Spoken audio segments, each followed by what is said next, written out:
कहा जाता है, मनुष्य का अपमान कभी कभी उसे साधारण से असाधारण बना सकता है। आज हम सुनेंगे उस व्यक्ति की कहानी जो कभी मूर्ख कहा गया, लेकिन आगे चलकर बना संस्कृत का महानतम कवि, महाकवि कालिदास। प्राचीन भारत, उज्जैन नगरी। एक युवक पेड़ की उसी डाल को काट रहा था जिस पर वो खुद बैठा था। कुछ विद्वानों की नजर उस पर पड़ी। उन्होंने सोचा, इससे बड़ा मूर्ख हमें नहीं मिलेगा। वे बदला लेना चाहते थे राजकुमारी विद्योत्तमा से। राजकुमारी विद्योत्तमा अत्यंत विदुषी, अत्यंत तेजस्विनी। उसने प्रण लिया था, जो मुझे शास्त्रार्थ में हराएगा मैं उसी से विवाह करूंगी। सभी विद्वान उससे हार चुके थे।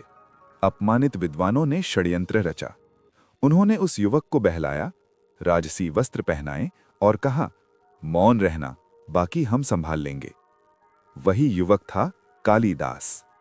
सभा सजी, शास्त्रार्थ प्रारंभ हुआ। विद्योत्तमा ने एक उंगली उठाई, संकेत था ब्रह्म एक है।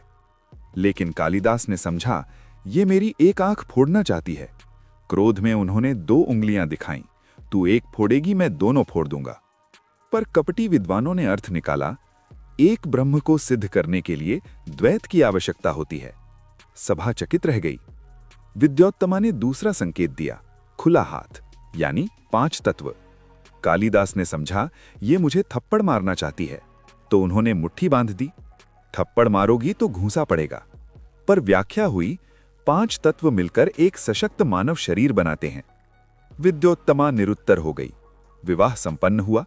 विवाह के बाद रात में ऊंट की आवाज सुनाई दी। विद्योत्तमा ने पूछा, किमे तत्, यानी ये क्या है? कालिदास के मुंह से निकला, ऊत्र। उसी क्षण सत्य सामने आ गया।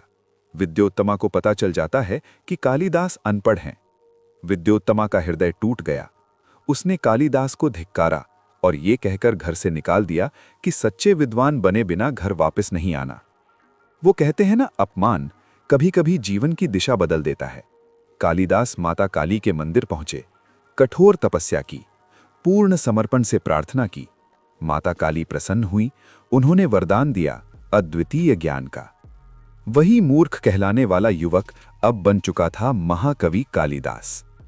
एक दिन उन्होंने द्वार खटखटाया। कपाटम उद्घाट्य सुंदरी, अर्थात दरवाजा खोलो सुंदरी। अंदर से आवाज आई, अस्ति कश्चिद वाग विशेषः, अर्थात लगता है कोई विद्वान आया है। विद्योत्तमा ने देखा, सामने वही कालिदास थे, पर अब ज्ञान से प्रकाशित। तो दोस्तों, देखा आपने अपमान? यदि हमें तोड़ दे तो हम हार जाते हैं, लेकिन यदि वही अपमान हमें बदल दे तो हम इतिहास रच देते हैं। महाकवि कालिदास ने सिद्ध किया, ज्ञान जन्म से नहीं, संकल्प से मिलता है। इस कहानी से हमें ये शिक्षा मिलती है कि मेहनत, तपस्या और दृढ़ निश्चय से कोई भी व्यक्ति अपनी किस्मत बदल सकता है।